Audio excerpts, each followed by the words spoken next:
The position is for a secretary. Then the agency shouldn't have given you my name. My typing and shorthand isn't good enough. Assistant then, with some minor secretarial duties. I sent her all the details. She chose you. Really? You're a teacher? A games mistress, yes. Teachers are good at organising. Mrs Owen is expecting a lot of guests. Whereabouts in the country? The Devon coast. Soldier Island. The coast. Audrey's been telling me about it from her magazines, haven't you, Audrey? Some Hollywood film star was supposed to have bought it, but no. It's Mr. and Mrs. Owen. You've met them? No, everything by letter. An island. By the sea? Islands are generally by the sea. The box, if you please, Audrey. I don't... Maybe I'm not suited. You are who she wants. And it's very well paid. There's a permanent position on offer, if you fit the bill. Yes, but... For immediate expenses.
And this is for a play in the West End.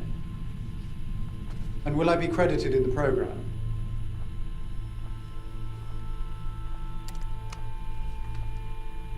Ladies and gentlemen, silence, please. You are charged with the following indictments.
Oh, well, here are the others. I'm Miss Claythorne, Mrs U.N. secretary. Are you Mr. Narracott? Well, ain't no one else holding a sign. We're already taking two over. Fussy old maid and some flashy young lad. Been in and out this harbour like a fiddler's elbow. Sea dogs. They have their own etiquette. Well, good afternoon. General MacArthur. Good Lord. What an honor to meet you. Wargrave. Justice, Wargrave. The honor's all mine, sir. Retired from justice now. Mr. Lombard. Philip. And you, sir? Davis. Are you coming or not? Well, shall we?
Wait, just up here.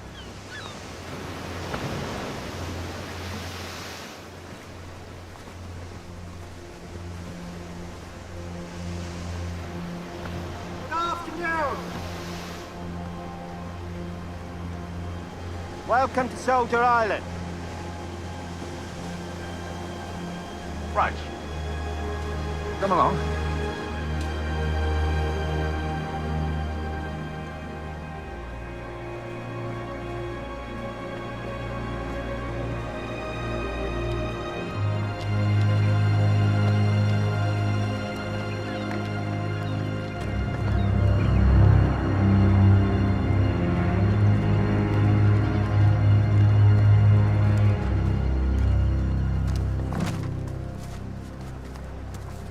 So is there a problem?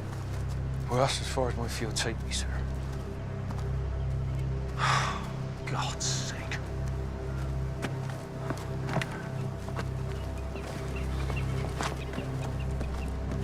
Davis?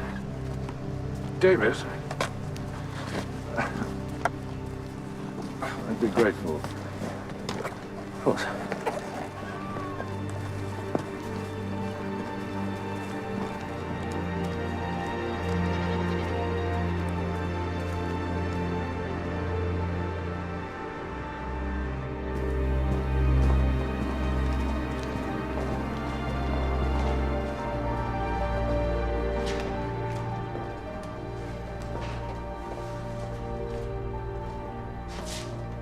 Well, Rogers, our hosts.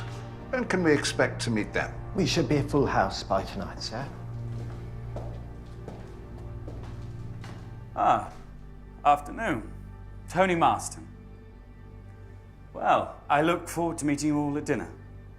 A stiff G&T in my room. Sir? Did Mrs Owen leave any instructions for me? I'm the secretary. Only to ensure that you were comfortable and had everything you wished for, Miss Claythorne. Now, if the gentlemen would follow me, Mrs. Rogers will escort the lady. Oh, thank you, Davis.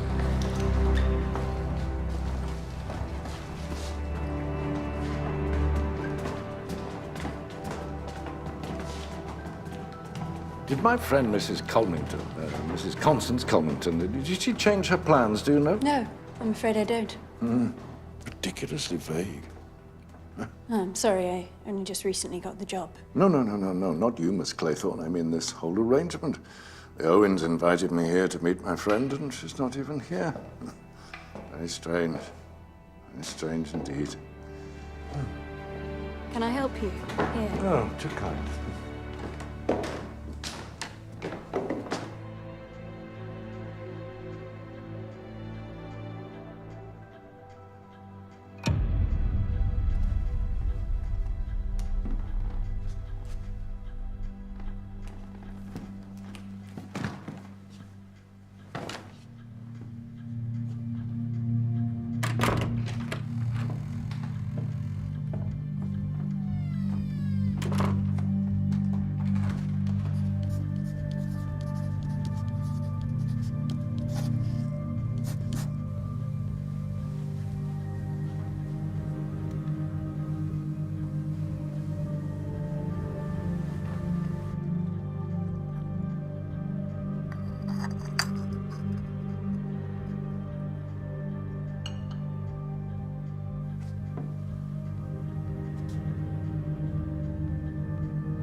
Look at the state of you.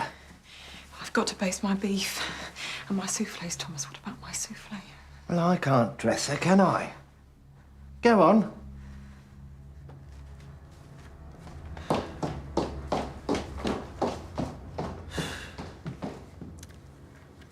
Was it a childhood affliction? Your eyes? No, madam. Came on all suddenly. A shock, maybe. Sudden change. Begging your pardon, madam, I don't know. You must know. Begging your pardon, madam, I don't. I always think it's rather weakness to be so affected by something in one's circumstances. Rather indulgent. Almost vain.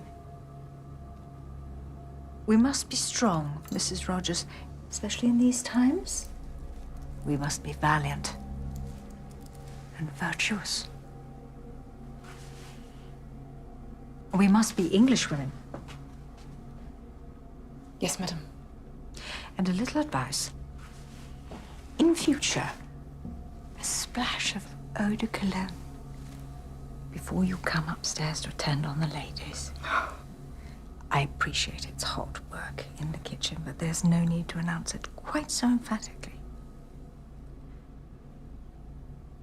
Beg your pardon, madam.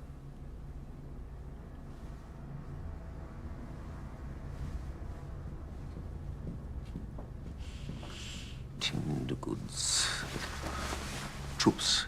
The war. Tinned goods. Judge Walgrave, I'm terribly sorry for the clumsy introduction. I'm a terrible traveller. Completely lose my bearings. Are we on time? Only just. Sir. You're ready sooner than we'd anticipated.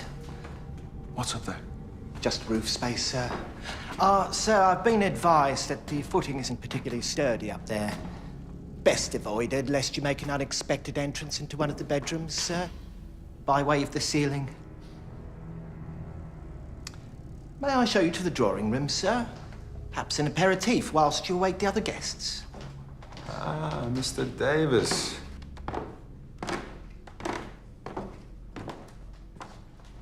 You look like a man who could use a drink. Oh, very congenial. Perhaps a small snifter? Mr. Rogers, lead the way.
Miss?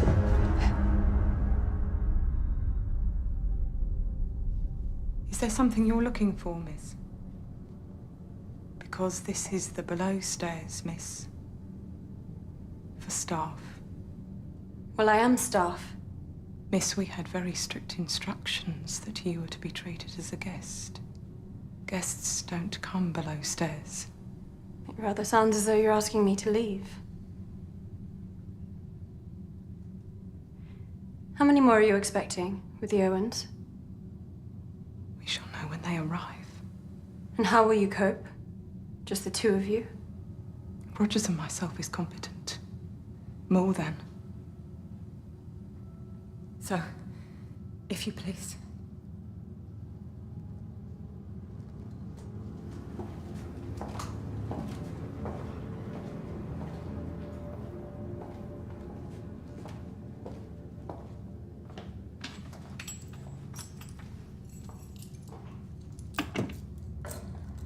Well done, girl.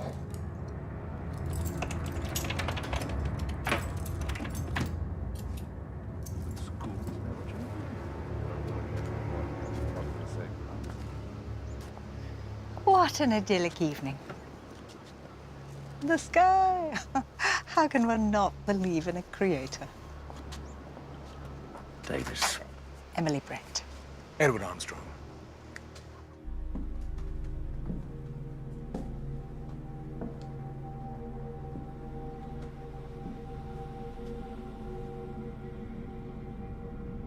There's one in my room, too.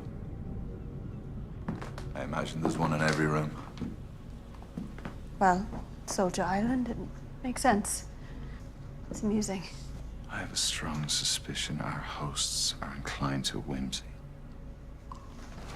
I cannot comment on our hosts. Good little secretary. Excuse me. We've got off on the wrong foot, haven't we? But you do have very pretty legs. It would have been remiss not to admire them. Mr. Lombard, you seem to be under the impression that I am a particular kind of woman. And I assure you that I am not. I do not like to be looked at. I get instincts about people. I have an instinct about you. I think you're pretending. A drink, Mr. Marston? Pink gin. Pink as a virgin's blush. Didn't catch your name. Philip Lombard. Irish. You must know the Corcorans. Great chums of mine. Endlessly simpatico. Anyone who's anyone knows them.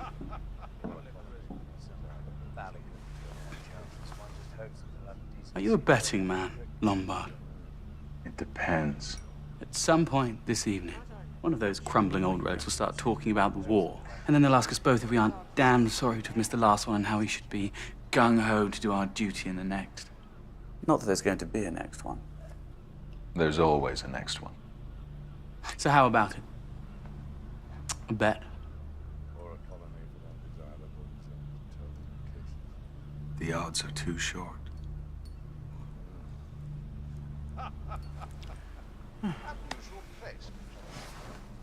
Listen to them. Clinging on. I mean, they think they still mean something, but nobody at all would notice or care if they just... I'm going to be exceptionally charming to them. Oh, all right, Miss Claythorne. If it will make you happy, I'm sorry for staring. Mr. Lombard, I doubt you're ever sorry for anything.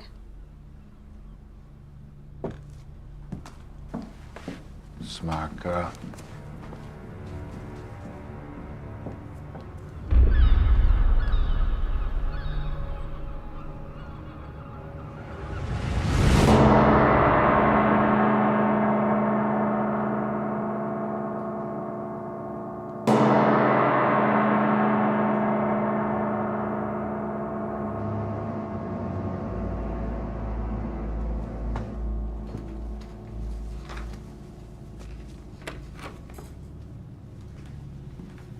Ladies and gentlemen, lobster souffle. Hope it isn't too rich. I always dine so modestly at home.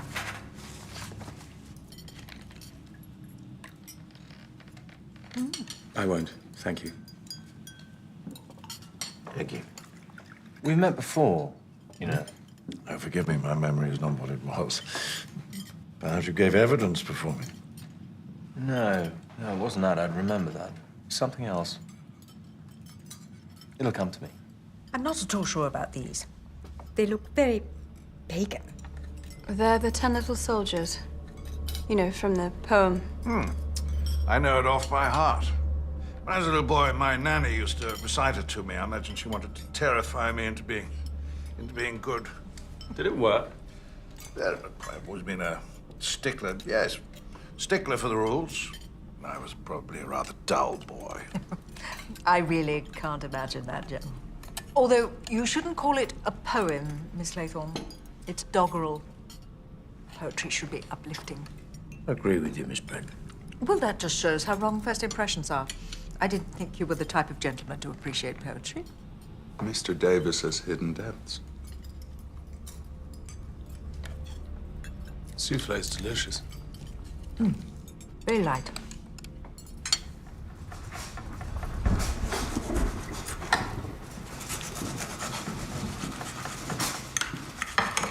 Over 40 years in criminal law, I've come face to face with the most depraved examples of mankind and felt no fear. But I quail in terror, Miss Claythorne, at the thought of young ladies brandishing hockey sticks. They're not so bad, Judge. A little overexcited and noisy sometimes. Well, the prerogative of youth. And I'm sure you set them a very fine example. Well, sometimes you dread what filth they're going to serve. But this is actually very decent. The Owens are always generous hosts. Friends of yours, Mr. Davis? Business acquaintances. I'm in tinned goods. The firm started off supplying troops with stew. Tinned goods is what helped us win the war. Well, I suppose an army marches on its stomach. Here we go. God, I remember that stew. RAMC, I presume, Dr. Armstrong. That's right. Clearing stations and then hospitals in Belgium and France. Perhaps you're being interviewed as well. Interviewed, General? Yes. Mr. Owen is an amateur but very knowledgeable military historian. He's writing about France, about the decisive actions of France, 1917. No, I'm just here to get away from it all. Interesting man, Mr. Owen, and an interesting name. Ulick Norman. How funny. Mrs. Owen is Una Nancy. Matching initials. Must confess I was a little worried about the Ulick. Given the current climate, it might be seen as somewhat Teutonic. You couldn't hope to meet a more patriotic man. And what could be more English than Norman?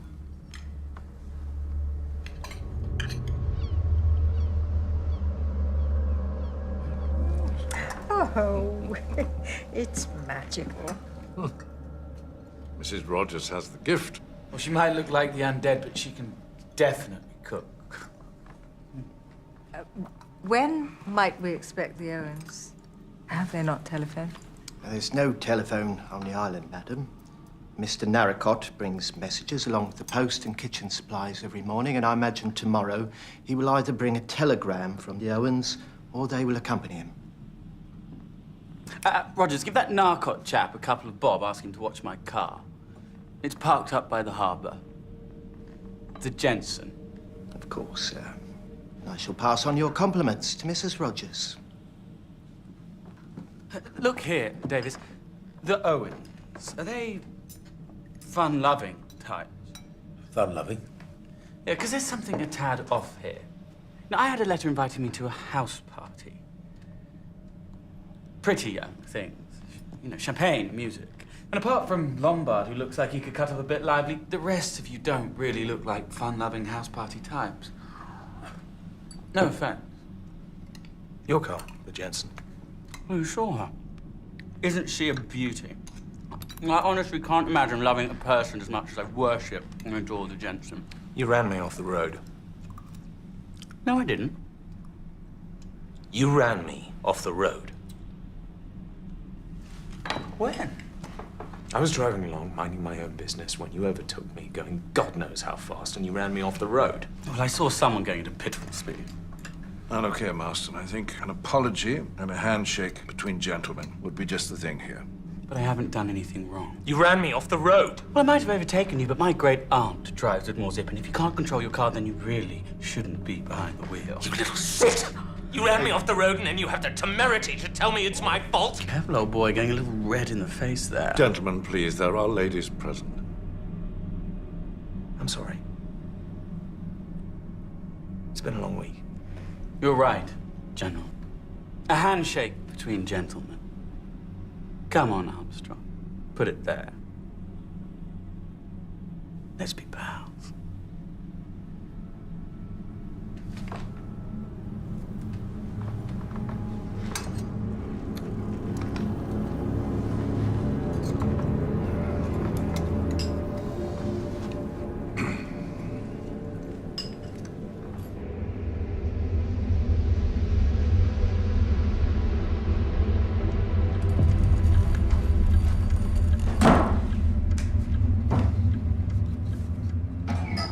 Nearly there. Good work, Ed. Rogers, I'm out of cigarettes. Yes, sir. So what battles were you involved with, General? Well, I served on the northwest frontier, in South Africa, and of course in France. Win any? I loathe this convention, leaving men to their cigars and their stories. Convention, Miss Claythorne, is what keeps us together in the face of impending chaos. Is it time? You start serving.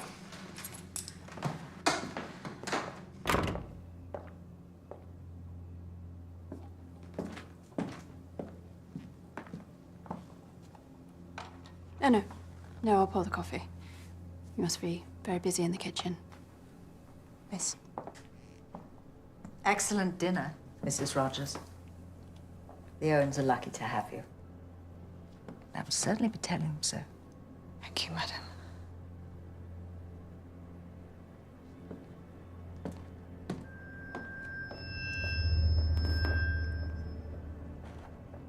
Whereabouts is your school? I doubt you've heard of it. It's not particularly well known.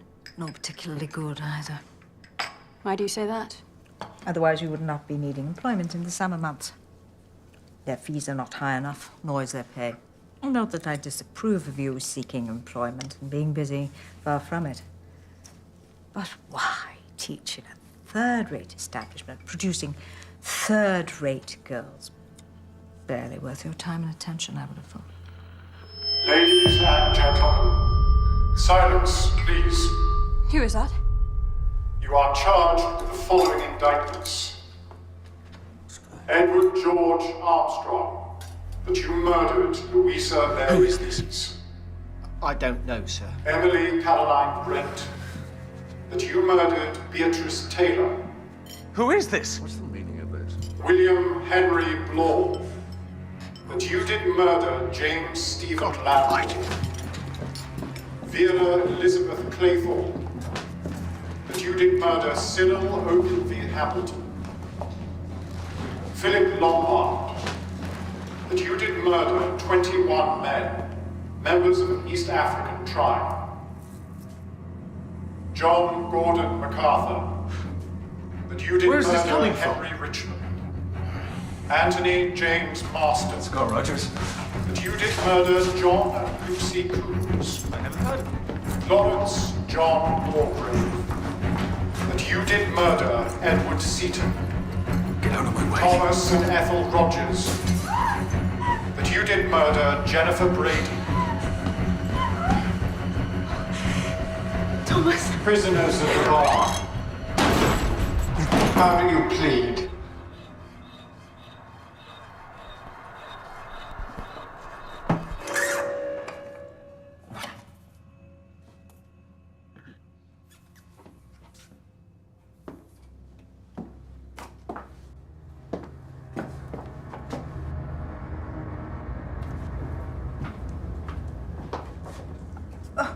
Mrs. Rogers.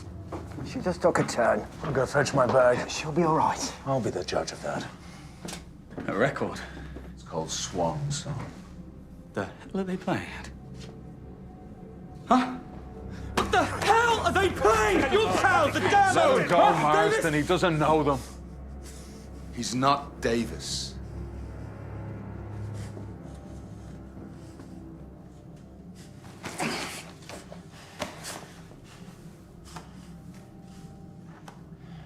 I'm Blaw. Detective Sergeant William Blaw. How did you know? Instinct. I need a drink. Really? These grotesque false accusations. Indeed, General. We should wait for the Doctor and Rogers. We should wait until everyone is together. Well said, Tubbs. Let's all listen to the policeman.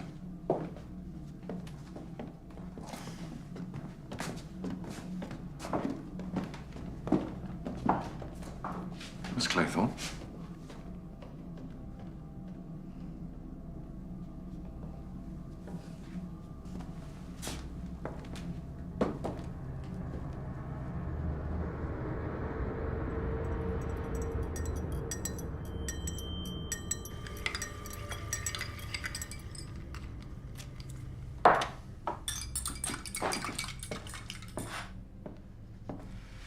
Here.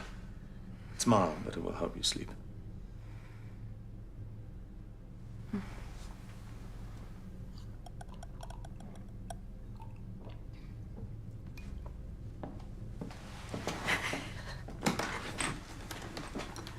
I suspect, Rogers, that there are questions about our hosts that only you can answer. Yes, sir. A few minutes, then, to settle your wife. Sir. I told you. I told in a trap, you dozy bitch. Thank you. Rogers is coming.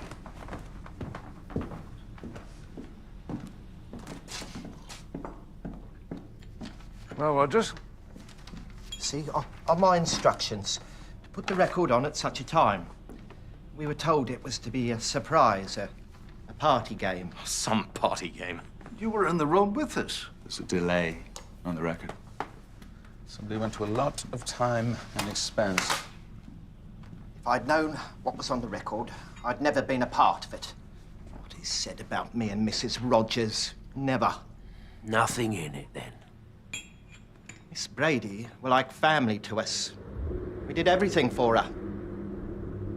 She weren't well, frail as a bird, but on account of how she left us a small legacy, well, some folk will say anything to hurt.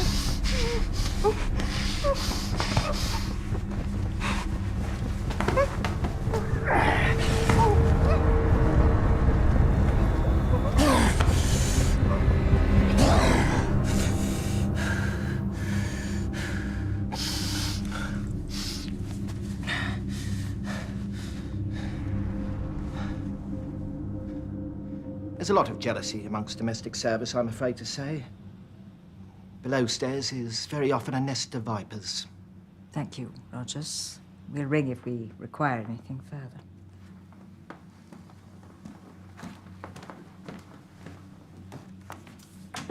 I've had more than my fair share of lazy and vindictive staff, I believe, Rogers. Doesn't make any sense. I've never even met a John and Lucy Coombs. Malicious nonsense. Louise Cleese was a surgical patient. It was risky. There were complications. Everyone knew that. But the moment anything goes wrong, it's blame the bloody surgeon. No one's blaming you, Doctor. Well, someone is. Henry Richmond was one of our finest young officers who fell in pursuit of his gallant duty for king and country. It is repugnant that these vile rumors should be given credence. Repugnant. Edward Seton was guilty. I was party to evidence that was not admissible before the court, but he was guilty. The only time I laid hands on Landor was to put handcuffs on him. He was a degenerate and a drunk. He choked on his own puke. Cyril, the little boy, I was his governess. And he wasn't supposed to swim. He wasn't strong. But he sneaked off. And I wasn't a good enough swimmer. I just wasn't good enough. I tried. I really tried to save him. His poor mother was broken. She was so broken.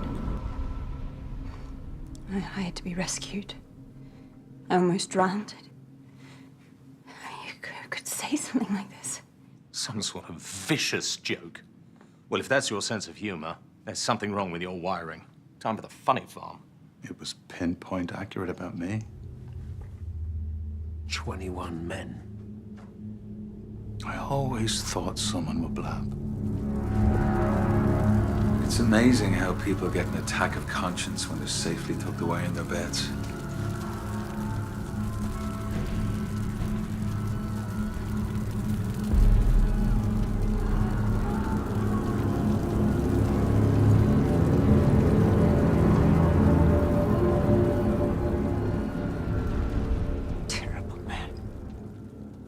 Terrible, terrible man. It's people like you, men like you, that put our missionaries in such danger. Oh, your missionaries with their God and their syphilis. I am not the only white killer in Africa, Miss Brand. Lombard, you, sir, are a bloody butcher. And I'm holding my hands up to it. So either I'm embellishing a story for shocking effect, or I'm the only one telling the truth in a room full of liars. How dare you? Take that as enough. Please, ladies and gentlemen, enough. What good could it do? My feeling is that we should retire and be ready to leave tomorrow with Mr. Narracott. What if the Owens are with him? We confront them, but we leave. And despite Mr. Lombard's devastating confession, we are all victims of a cruel hoax. We shouldn't dignify these accusations with any more debate. Agreed? Certainly. Yeah. John and Lucy Coombs. They must have been those two kids. I mean, what sort of parents let their kids play out in the dark, for God's sake? It's completely irresponsible. Now, I lost my license for 6 months. It was a terrific nuisance. Oh, you were driving, were you? What a surprise. It was jolly bad luck. That's all. Yeah. I didn't stand a chance.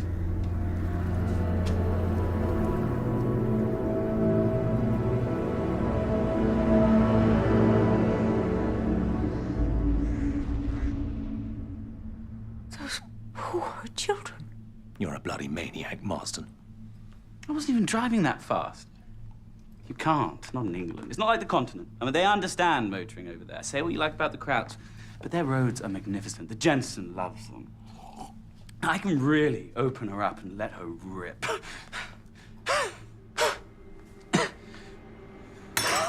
All right. Choking! Get him down! Get him off me! Get him down.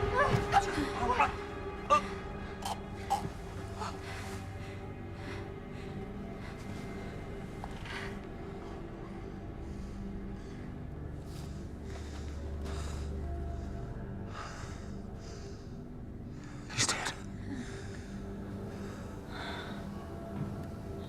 Heavenly Father, watch over this solemn atonement and protect us in our...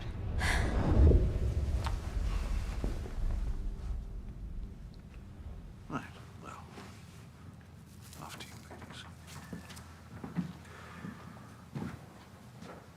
Armstrong.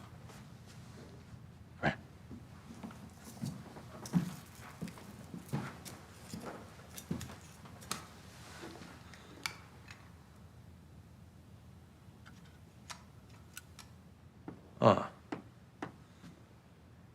Well, perhaps we ought to get rid of the stimulant out of respect to the family. Don't want to cause a scandal. It's a police matter now, Doctor. Same set of rules if you're posh or not. Very well.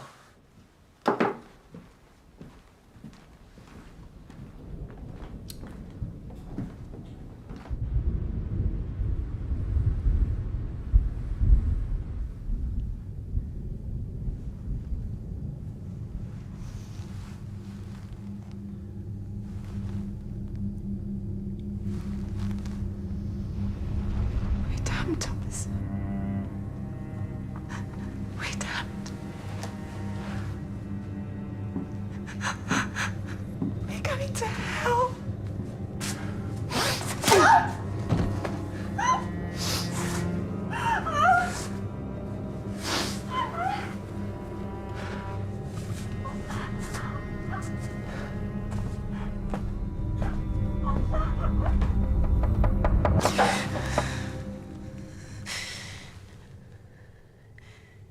Yes?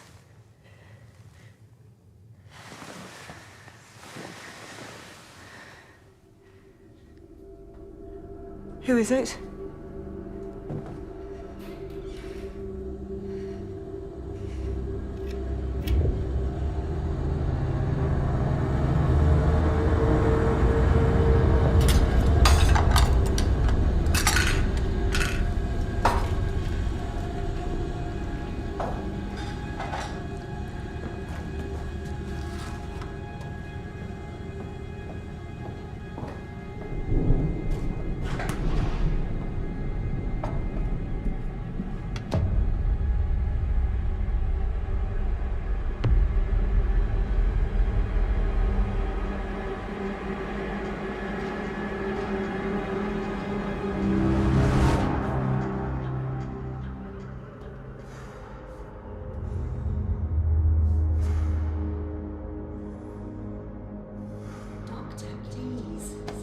Touch me.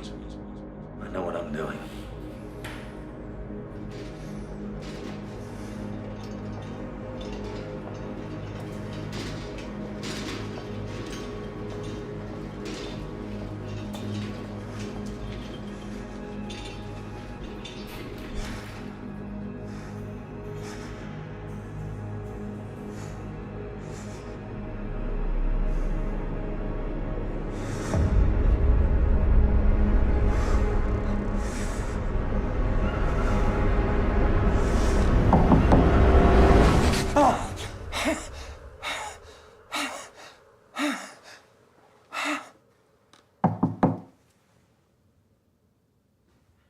Dr. Armstrong.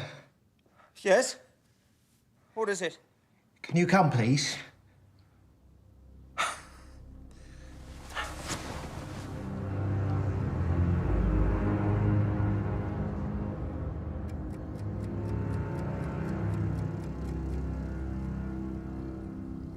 She's been dead for some hours. I'll inform the others not to expect too much in the way of breakfast, given the circumstances. No, sir. Full breakfast will be provided. Good man. Best not to dwell. Keep busy.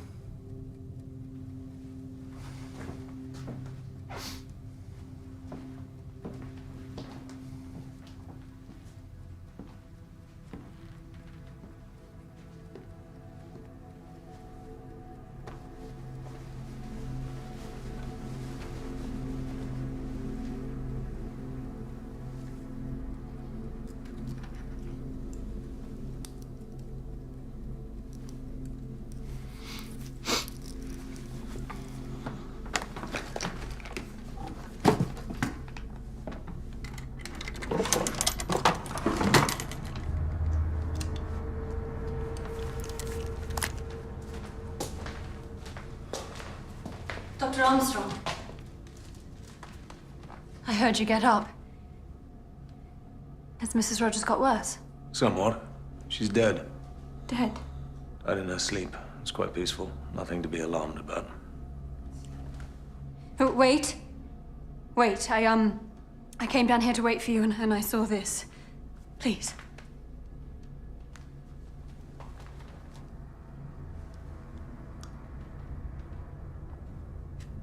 Bit late for the kiss of life, Tubbs. Smart ass you are. Have a sniff yourself. There were 10 of them. From the nursery rhyme, the poem, yes. Yes. Count them for me, please, Dr. Armstrong. There are 8, aren't there? 8 figures for the 8 people here. Tell me I'm right. Please tell me I'm right. I'm sure there's a perfectly rational explanation for this.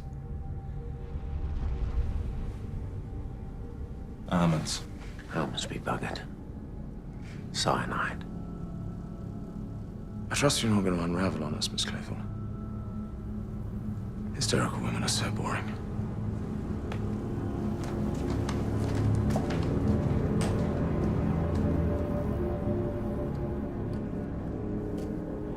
Thank you for trying. Thank you for trying. Thank you. Thank you. Thank you for trying. Oh, come on.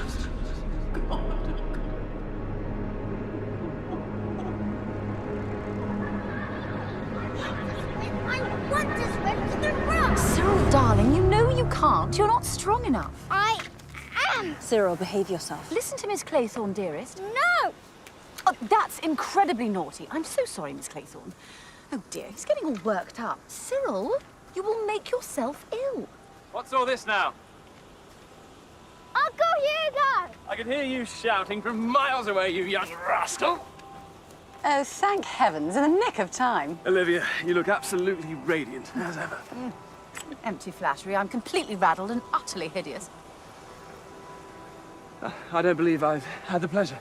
Hugo, this is Miss Claythorne, who was doing so much to help Cyril in the schoolroom.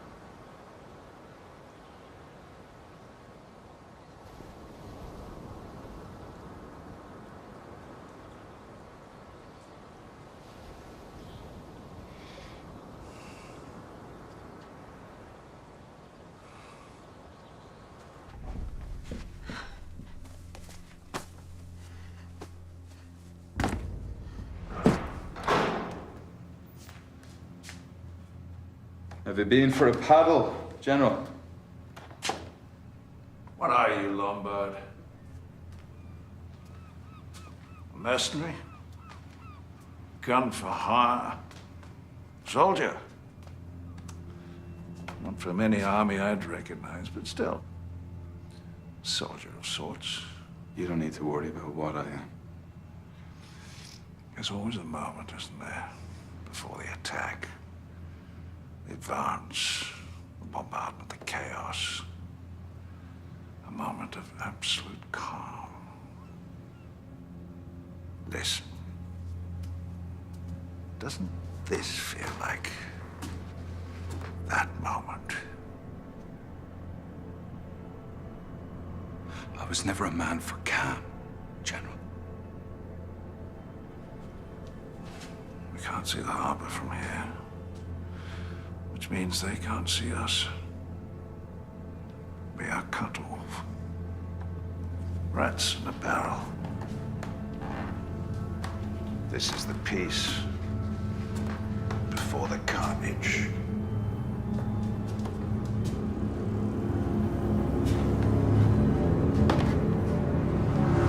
People do not just die for no reason. They die because something was done to them by someone. There's a Fenian sat over there with a bloody gun.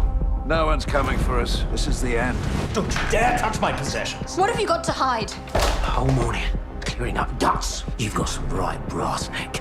We are all being hunted. If there's someone else on this island, and when I find him, I'm gonna make him number 22.